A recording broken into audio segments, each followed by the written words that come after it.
প্রিয় শিক্ষার্থী, কর্মধারয় সমাস লেখা আছে কর্মধারয় সমাস কি কি ভাবে গঠিত হয়, তার আজকে আরেকটা সুন্দর একটা বিষয় আমরা আলোচনা করব। দেখো, পরপদে কর্মধারয় সমাস যে গঠিত হচ্ছে পরপদে,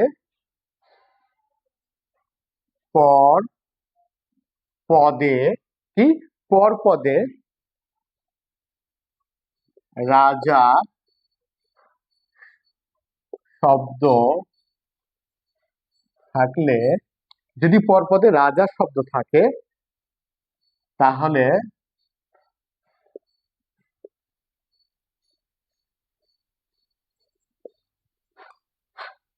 সেটি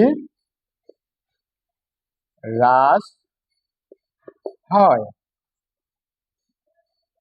যেমন দেখো, মহান যে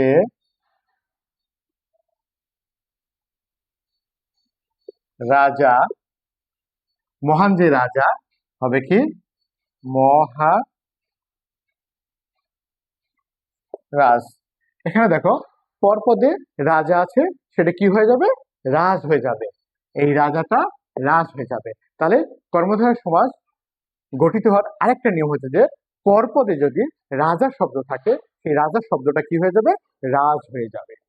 আমরা এইভাবে কর্মধারয় সমাস যে গঠিত হয় তার আরেকটা আমরা নিয়ম শিখলাম। পরবর্তীতে আমরা আরো কিছু সুন্দর সুন্দর নিয়ম শিখবো।